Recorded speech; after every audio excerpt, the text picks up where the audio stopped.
दोस्तों कहते हैं कि भगवान जब किसी इंसान की परीक्षा लेते हैं तो उसके धैर्य की हर सीमा को परखते हैं। लेकिन जब वही भगवान किसी पर कृपा करते हैं तो उसकी ज़िंदगी बदलने में एक पल भी नहीं लगाते। आज की कहानी एक ऐसी ही माँ की है जिसने कभी किसी का बुरा नहीं सोचा, लेकिन किस्मत ने उससे सब कुछ छीन लिया। पति चला गया, अपने ही लोगों ने घर से अलग कर दिया और सिर पर ऐसा जर्जर मकान बचा जो बरसात की पहली तेज बारिश में कभी भी गिर सकता था। दोस्तों, ये कहानी बहुत ही दिलचस्प और मार्मिक है। हमें विश्वास है कि ये कहानी आपको ज़रूर पसंद आएगी। अगर कहानी पसंद आए तो वीडियो को लाइक ज़रूर कीजिएगा और चैनल को भी सब्सक्राइब कर दीजिए। यह कहानी उत्तर प्रदेश के बहराइच जिले की है। वहाँ एक छोटा-सा गाँव था जहाँ सीमा नाम की लगभग 29 वर्षीय महिला अपने 8 साल के बेटे आरव के साथ रहती थी। 4 साल पहले उसके पति की सड़क दुर्घटना में मौत हो जाती है। पति के जाने के बाद ससुराल वालों ने सारी खेती और अच्छा मकान अपने पास रख लिया और सीमा को गांव के किनारे बना हुआ एक पुराना कच्चा कमरा दे दिया, जो कभी पशुओं का बाड़ा हुआ करता था। हर साल बरसात आते ही सीमा की रातों की नींद उड़ जाती थी। दीवारों में बड़ी-बड़ी दरारें थी और छत जगह-जगह से टपकती थी। इस बार हालत पहले से भी ज़्यादा अब खराब थी। एक रात तेज हवा चलती है, तो मिट्टी का बड़ा सा हिस्सा टूट कर नीचे गिर पड़ा।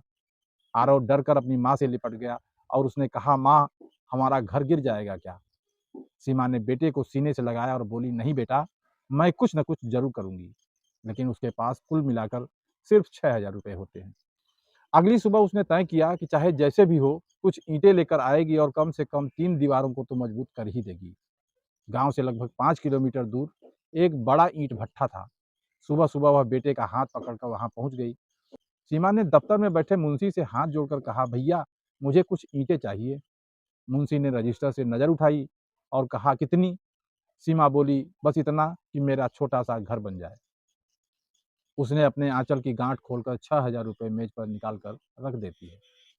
मुंशी पैसे देखकर हँस पड़ता है और कहता है, बहन, इतने में तो यहाँ आधी ट्राली भी नहीं मिलेगी। सीमा ने विनती की, भैया, थोड़ा उधार दे दीजिए, मेहनत मज़दूरी करके चुका दूँगी। तब मुंशी का चेहरा सख्त हो गया। उसने कहा, यह कोई धर्मशाला नहीं है, जिसके पूरे पैसे जमा हैं, उसका माल नहीं मिल पा रहा। तुम उधार लेने आई हो, जाओ यहाँ से। सीमा की आँखें भर जाती हैं। वह एक बार फिर हाथ जोड़कर बोलती है, विनती करती है, निवेदन करती है कि मेरे बच्चे का सहारा सिर्फ वही घर है। लेकिन मुंशी ने गुस्से में कहा, समझ नहीं आता, निकलो यहाँ से। बेबस सीमा अपने बेटे का हाथ पकड़कर वापस चल देती है। दोस्तों, चलते-चलते आरव ने रास्ते में पड़ी 2 ईंटें उठा लीं। सीमा ने पूछा, ये क्यों उठा ली?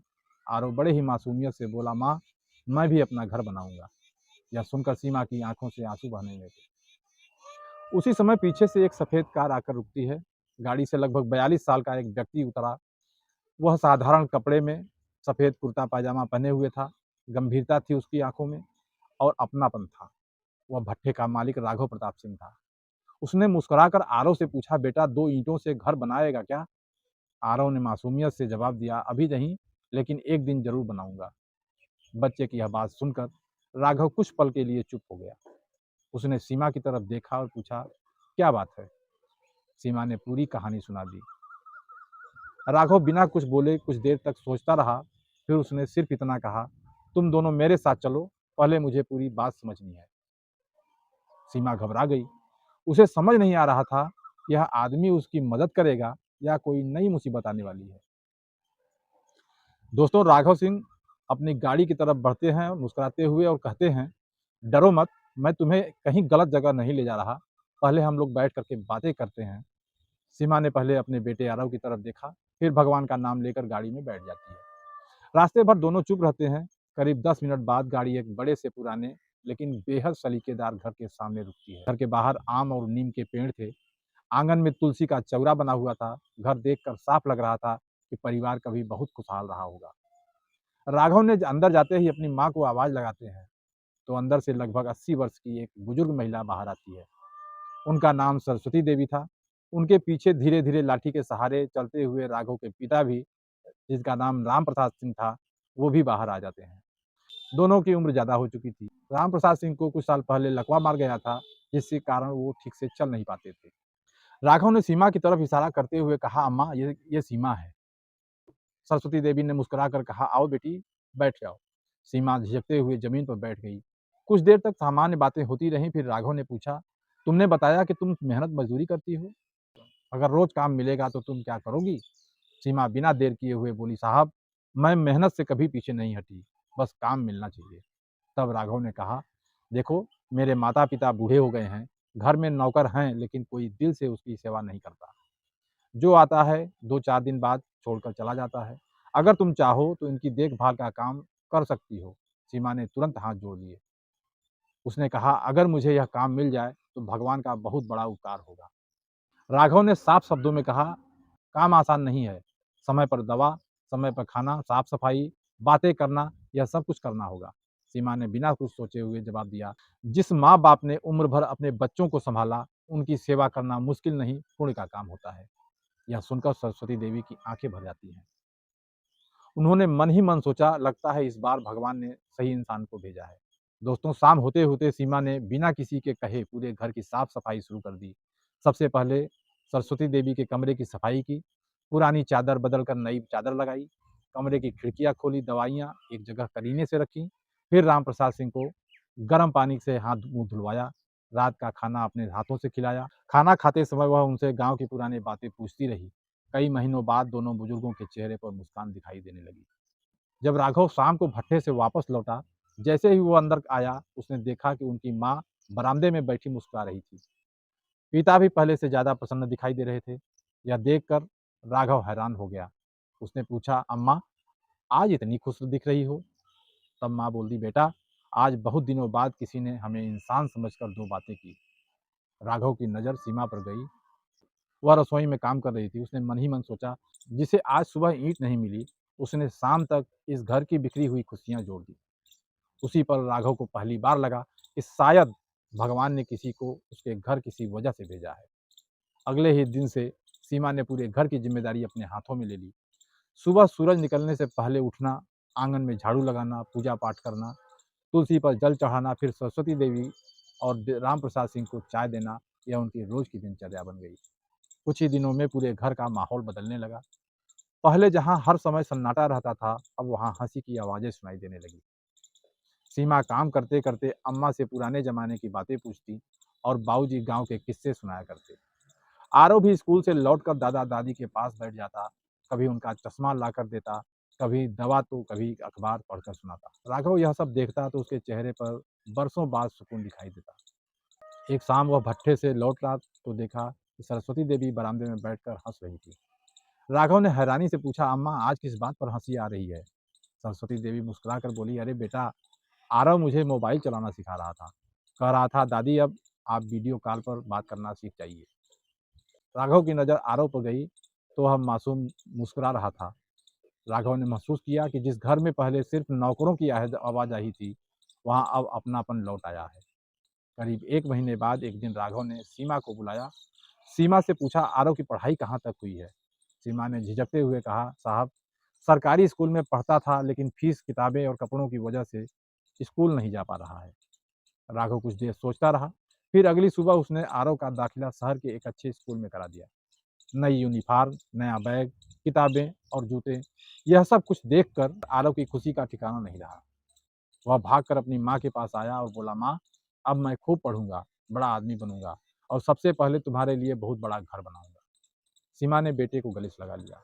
उसकी आंखों से आंसू बह रहे थे। उसे बार बार वही दो ईंटें याद आ रही थीं जिन्हें आरव उस दिन भट्ठे से उठा कर लाया था। उधर राघव अपने कमरे की खिड़की से यह सब कुछ देख रहा था। उसने पहली बार महसूस किया कि पैसों से घर तो बन जाता है लेकिन परिवार सिर्फ अपनापन और विश्वास से बनता है। इसी बीच एक दिन सरस्वती देवी ने सीमा से कहा, बेटी, आज बहुत मन कर रहा है कि पुराने जमाने वाली बाजरे की रोटी और लहसुन की चटनी खाऊं। सीमा मुस्कुरा कर बोली, अम्मा, मैंने कभी नहीं बनाई, लेकिन आप बताइए तो मैं कोशिश करती हूँ। सरस्वती देवी चारपाई पर बैठी और उसे तरीका बताने लगी। सीमा ने मिट्टी के चूल्हे पर बड़े मन से खाना बनाया। जब राघव शाम को लौटा तो पूरे आंगन में देसी खाने की खुशबू फैली हुई थी। उसने खाना चखा और कुछ पल के लिए चुप हो गया। उसने कहा, अम्मा, इतने साल बाद यह स्वाद मिला है, ऐसा स्वाद कभी मिला ही नहीं था। तब सरस्वती देवी मुस्कुराने लगती हैं। वो कहती हैं, यह स्वाद खाने का नहीं बेटा, अपनेपन का है। राघव ने नज़र उठाकर सीमा की तरफ देखा। वह रसोई में चुपचाप रोटी ही सेक रही थी। उस दिन पहली बार उसके मन में सीमा के लिए केवल सम्मान ही नहीं बल्कि एक गहरा विश्वास भी पैदा हुआ। उसे महसूस हुआ कि भगवान ने उसके सुने घर में किसी इंसान को नहीं बल्कि खुशियाँ भेजी है। समय धीरे-धीरे बीतता गया। दोस्तों देखते ही देखते 6 महीने गुज़र जाते हैं। इन 6 महीनों में राघव के घर का माहौल पूरी तरह बदल चुका था। जो राम प्रसाद सिंह पहले बिस्तर से उठ नहीं पाते थे, उसके लिए दूसरों का सहारा लेना पड़ता था, लेकिन अब वह रोज़ सुबह लाठी के सहारे आंगन में टहलने लगते थे। गाँव के लोग जब उन्हें बाहर देखते तो हैरान रह जाते। उधर सरस्वती देवी का चेहरा भी पहले से कहीं ज़्यादा खिल उठा था। राघव रोज़ शाम को जब काम से लौटता तो सबसे पहले माता-पिता के कमरे में जाता। वहाँ उसे कभी गरम चाय मिलती, तो कभी गुड़ और चने, तो कभी बाजरे की गरम-गरम रोटी। लेकिन उससे भी बड़ी बात यह थी कि अब उसके माता-पिता मुस्कुराते हुए मिलते थे। दोस्तों एक शाम राघव ने कि सीमा से कहा, "तुम्हें यहाँ आए 6 महीने हो गए, लेकिन तुमने आज तक अपनी तनख्वाह नहीं माँगी।" सीमा मुस्कुराती है और कहती है, "साहब, आपने मेरे बेटे की पढ़ाई का इंतज़ाम कर दिया, रहने को जगह दे दी, 2 वक़्त की रोटी दे दी, मुझे और क्या चाहिए?" राघव ने गंभीर होकर कहा, "नहीं, मेहनत की कमाई लेना अधिकार है तुम्हारा।" अगले ही दिन वह सीमा को बैंक ले गया, उसका बचत खाता खुलवाया, पिछले 6 महीनों की पूरी तनख्वाह एक साथ खाते में जमा करवा दी। जब बैंक कर्मचारी ने पासबुक सीमा के हाथ में दी, तो उसके हाथ काँप रहे थे। उसने शायद पहली बार अपने नाम से बैंक में इतनी बड़ी रकम देखी थी। वापसी में गाड़ी में बैठी सीमा बार-बार पासबुक को देख रही थी। उसकी आँखों में आँसू थे। राघव ने पूछा, "क्या हुआ?" तो सीमा बोली, "आज पहली बार लग रहा है कि मेरे बेटे का भविष्य शायद सुरक्षित हो सकता है।" राघव ने कुछ नहीं कहा, बस गाड़ी चलाता ही रहा, लेकिन उसके चेहरे पर संतोष साफ दिखाई दे रहा था। दोस्तों उसी रात सरस्वती देवी ने अपने बेटे राघव को अपने पास बुलाया और कहा, "बेटा, एक बात कहूँ?" सीमा ने इस घर को सिर्फ संभाला नहीं, इसमें जान डाल दी, लेकिन हमें उसकी चिंता रहती है। तो राघव बोलता है, "क्यों अम्मा?" तब उसकी माँ कहती है, "आज वह यहाँ है, लेकिन कल अगर उसे कहीं और जाना पड़ा तो? उसके बेटे का क्या होगा? उसका अपना घर तो आज भी टूटा पड़ा है।" राघव कुछ देर सोचता रहा, फिर बोला, "अम्मा, मैं भी कई दिनों से यही सोच रहा हूँ।" अगले ही दिन उसने अपने पुराने दोस्त और ठेकेदार महेंद्र को बुलाता है। मेज पर गांव का नक्शा फैलाकर बोलता है, "यह जमीन देख रहे हो? यहाँ सीमा का पुराना घर है। बरसात खत्म होने से पहले यहाँ एक पक्का घर तैयार होना चाहिए। घर इतना मजबूत बनना चाहिए कि उसका बेटा कभी डर कर यह न पूछे, माँ हमारा घर गिर तो नहीं जाएगा?" तब ठेकेदार मुस्कुराने लगा। उसने कहा, "समझ गया साहब, काम आज से ही शुरू कर देता हूँ।" राघव ने एक और बात कही, "घर बनाते समय किसी को यह मत बताना कि खर्च कौन कर रहा है।" उधर सीमा को इस पूरी योजना की कोई जानकारी नहीं थी। वह पहले की तरह पूरे मन से सरस्वती देवी और राम प्रसाद सिंह की सेवा में लगी रही। उसे तो बस इतना लगता था कि भगवान ने उसे सम्मान से जीने का एक सहारा दे दिया है, लेकिन उसे नहीं पता था कि उसके जीवन में सबसे बड़ा सुख अभी उसके दरवाजे पर दस्तक देने वाला था। दोस्तों बरसात बीत चुकी थी, अब त्योहारों का मौसम शुरू हो गया था। पूरा गांव दीपावली की तैयारियों में जुटा हुआ था। तभी एक शाम राघव ने सीमा को बुलाया और कहा, "सीमा, इस बार दीपावली अपने घर जाकर मना लो।" सीमा हल्की सी मुस्कुराई, बोली, "साहब, वहाँ रखा ही क्या है? टूटी हुई दीवारें और टपकती हुई छत।" राघव ने कहा, "फिर भी जाओ, साफ सफाई कर लेना, गांव के लोगों से भी मिल लाना।" इतना कहकर उसने एक लिफाफा सीमा की तरफ बढ़ाया और कहा, "इसमें 10,000 रुपये हैं, अपने और आरव के लिए नए कपड़े ले लेना, कुछ मिठाई भी ले लेना।" अगली सुबह सीमा और आरव बस से अपने गांव के लिए निकल पड़ते हैं। रास्ते भर आरव बहुत ही उत्साहित था। "माँ, इस बार हम लोग अपने घर में दीपक जलाएंगे ना?" सीमा ने बेटे के सिर पर हाथ फेरते हुए कहा, "हाँ बेटा, चाहे घर जैसा भी हो, दीपक तो हम जरूर जलाएंगे।" करीब 1 घंटे बाद दोनों गांव पहुंचे, लेकिन जैसे ही सीमा अपने ज़मीन के पास पहुंची, उसके कदम वहीं रुक गए। उसकी आंखें हैरानी से फैल गईं। जहां कभी टूटा हुआ कच्चा मकान हुआ करता था, वहां अब एक सुंदर पक्का और रंग बिरंगा घर खड़ा था। लोहे का नया गेट, सामने छोटा सा बरामदा, आंगन में तुलसी का चौरा और दीवारों पर ताज़ा रंग। सीमा को लगा कि शायद वह गलत जगह आ गई है। वह इधर उधर देखने लगी। तभी पीछे से आवाज़ आई, "सीमा बहन।" उसने मुड़कर देखा तो वही ठेकेदार महेंद्र कुमार मुस्कुराते हुए उसकी तरफ आ रहे थे। उसने जेब से एक चाबी निकाली और सीमा के हाथ पर रख दी। उसने बधाई दी और कहा कि यह तुम्हारे नए घर की चाबी है बहन। सीमा की आंखों से आंसू बहने लगे। वह कुछ बोल ही नहीं पाई। महेंद्र बोला, "राघव बाबू ने मुझे सिर्फ एक बात कही थी, यह घर ऐसा बनना चाहिए इस माँ और उसके बेटे को फिर कभी बारिश से डर न लगे। यह सुनते ही सीमा वही ज़मीन पर बैठ गई। उसके होंठ काँपने लगे। आरव खुशी से चिल्ला रहा था, माँ देखो हमारा घर, देखो हमारा घर। सीमा धीरे धीरे अंदर गई। उसने दीवारों को हाथ लगाया, रसोई देखी, छोटा सा पूजा घर देखा, फिर दोनों हाथ जोड़कर भगवान का धन्यवाद करने लगी। कुछ देर बाद उसने घर में ताला लगाया। महेंद्र सिंह ने पूछा, बहन कहाँ जा रही हो? सीमा ने आंसू पोंछते हुए कहा, जिस इंसान ने मुझे यह सम्मान दिया है, सबसे पहले उसे धन्यवाद कहना चाहती हूँ। महेंद्र मुस्कुरा दिए। उधर राघव अपने ईंट भट्ठे के दफ्तर में बैठा हिसाब किताब कर रहा था। तभी उसके सामने सीमा तेजी से उसकी तरफ चली आ रही थी। उसकी आंखें रो रो कर लाल हो चुकी थीं। राघव कुछ समझ पाता उससे पहले ही सीमा उसके सामने आकर रुक गई। उसने कांपती आवाज़ में कहा, साहब आपने मेरे लिए इतना सब क्यों किया? राघव ने धीरे से कहा, क्योंकि तुमने मेरे माँ बाप को फिर से जीना सिखाया है। सीमा की आंखों से आंसू फिर बह निकले। उसने बस इतना कहा, आज तक मैंने सुना था कि भगवान इंसानों के रूप में मिलते हैं, लेकिन आज पहली बार मैंने उसे महसूस किया है। राघव ने तुरंत उसका हाथ पकड़कर उठाया। नहीं सीमा, अगर किसी ने इस घर पर सबसे बड़ा एहसान किया है तो वह तुम हो। तुमने मेरे माता पिता के चेहरे पर मुस्कान लौटा दी। दोनों की आंखों में आंसू थे, लेकिन उस दिन उस आंसुओं में दुख नहीं, सिर्फ अपनापन और सम्मान था। ईंट भट्ठे के दफ्तर में कुछ पल तक दोनों बिल्कुल चुपचाप खड़े रहे। सीमा की आंखों से आंसू लगातार बह रहे थे। राघव ने धीरे से कहा, चलो अब घर चलते हैं। अम्मा और बाबूजी तुम्हारा इंतजार कर रहे होंगे। दोनों वापस घर पहुँचे। जैसे ही सरस्वती देवी ने सीमा को देखा, उन्होंने उसके चेहरे से ही समझ लिया कि उसे सब पता चल चुका है। उन्होंने मुस्कुराकर पूछा, बेटी अपना नया घर कैसा लगा? यह सुनते ही सीमा उसके पैरों में बैठ गई। अम्मा, मैं इस जन्म में आपका और साहब का यह एहसान कभी नहीं चुका पाऊंगी। सरस्वती देवी ने उसके सिर पर हाथ फेरते हुए कहा, बेटी रिश्ते एहसान से नहीं, अपनापन से चलते हैं। उस रात पूरे घर में दीपावली की तैयारियां चल रही थी। आरव पूरे आंगन में दिए सजा रहा था। राम प्रसाद सिंह उसे देखकर चुपचाप मुस्कुरा रहे थे। राघव बरामदे में बैठा सब कुछ देख रहा था। उसके मन में बरसों बाद एक अजीब सी शांति थी। दीपावली के अगले दिन सरस्वती देवी ने राघव को अपने कमरे में बुलाया। उन्होंने दरवाज़ा बंद किया और बोली, बेटा एक बात पूछूं? राघव ने कहा, हाँ अम्मा पूछो।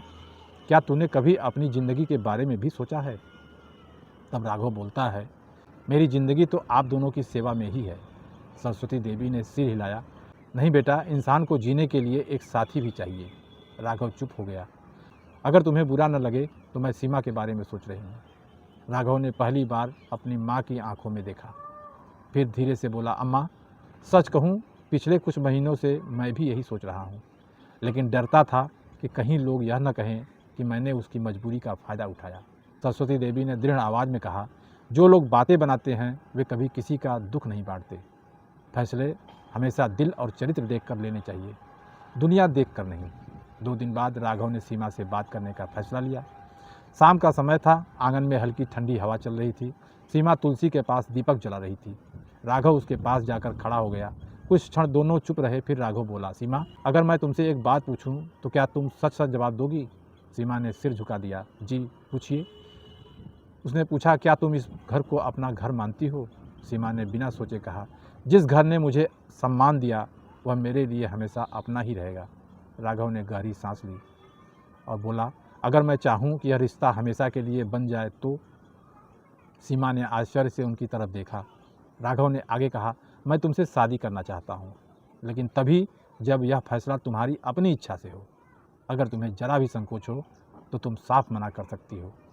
तुम्हारे सम्मान में कभी कोई कमी नहीं आएगी। सीमा की आंखें भर जाती हैं। वह कुछ पल तक तो बोल ही नहीं पाती। फिर धीरे से बोली, मैंने कभी दोबारा अपने बारे में सोचा ही नहीं साहब। मुझे लगा था कि मेरी ज़िंदगी अब सिर्फ बेटे और काम तक ही सीमित है, लेकिन आपने और अम्मा बाबूजी ने मुझे फिर से जीना सिखाया है। उसने सिर झुकाकर कहा, अगर आपको और अम्मा बाबूजी को स्वीकार हो तो मुझे भी यह रिश्ता स्वीकार है। दोस्तों, कुछ दिनों बाद दोनों परिवारों की सहमति से गांव के प्राचीन मंदिर में बेहद सादगी से विवाह होता है। न कोई दिखावा, न कोई शोर शराबा, सिर्फ कुछ अपने लोग, भगवान का आशीर्वाद और सच्चे मन से जुड़े 2 दिल। आरव सबसे ज़्यादा खुश था। वह दौड़कर राघव का हाथ पकड़कर बोला, अब मैं आपको पापा कर सकता हूँ। राघव की आंखें नम हो गई। उन्होंने झुककर आरव को गले लगा लिया। हाँ बेटा, अगर तुम्हारे दिल से निकले तो आज से मैं तुम्हारा पापा हूँ। यह सुनकर वहाँ मौजूद हर व्यक्ति की आंखें नम हो गई। दोस्तों, समय बीतता गया। राघव के माता पिता को वह सुकून मिला जिसकी उन्हें वर्षों से तलाश थी। सीमा को सम्मान और अपना परिवार मिला। आरव को पिता का साया मिला और राघव को वह जीवन संगिनी मिली जिससे धन नहीं बल्कि रिश्तों की कीमत समझी। दोस्तों, इस दुनिया में धन दौलत से बड़ा अगर कोई खजाना है तो वह है सम्मान, सेवा और सच्चा अपनापन। किसी की मजबूरी का फ़ायदा उठाने वाले बहुत मिल जाते हैं, लेकिन किसी की टूटी हुई ज़िंदगी को जोड़ने वाले लोग बहुत कम होते हैं। अगर यह कहानी आपके दिल को छू गई हो तो वीडियो को लाइक करें, अपने विचार कमेंट में ज़रूर लिखें और ऐसे ही भावनात्मक प्रेरणादायक किस्सों के लिए चैनल को सब्सक्राइब करना न भूलें। फिर मिलेंगे एक नई कहानी के साथ, तब तक के लिए जय हिंद।